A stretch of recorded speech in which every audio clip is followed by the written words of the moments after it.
RSSനെതിരെ Instagram post ഇട്ട ശേഷം യുവാവ് ജീവനൊടുക്കി. കോട്ടയം വഞ്ചിമല സ്വദേശി അനന്തുവാണ് മരിച്ചത്. RSSൽ നിന്നും ലൈംഗിക അതിക്രമം നേരിട്ടതായി യുവാവിന്റെ മരണമൊഴി. ഈ കഴിഞ്ഞ ദിവസം തിരുവനന്തപുരം തമ്പാനൂരിന് സമീപമുള്ള ലോഡ്ജ് മുറിയിലാണ് യുവാവ് ആത്മഹത്യ ചെയ്തത്.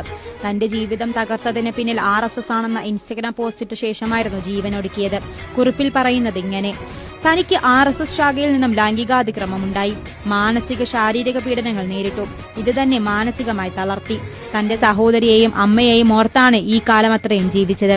ഇനി മുന്നോട്ടു പോകാൻ കഴിയില്ല. അതിനാൽ ജീവിതം അവസാനിപ്പിക്കുകയാണ്. ജീവിതത്തിൽ ഒരിക്കലും ഒരു RSSകാരനാവരുത്. RSSകാരുമായി കൂട്ടുകൂടരുത്. അത് അച്ഛനായാലും സഹോദരനായാലും സുഹൃത്തായാലും അത്രയും വിഷം കൊണ്ടു നടക്കുന്നവരാണ് RSS. എനിക്ക് സംഭവിച്ചതുപോലെ ആർക്കും സംഭവിക്കരുത്. ഒരുപാട് കുട്ടികൾക്ക് മോശം അനുഭവം ഉണ്ടായിട്ടുണ്ട്. ഭയം കൊണ്ട് ആരും പുറത്തു പറയുന്നില്ല. ഇതെല്ലാമാണ് ആത്മഹത്യാക്കുറിപ്പിൽ പറയുന്നത്.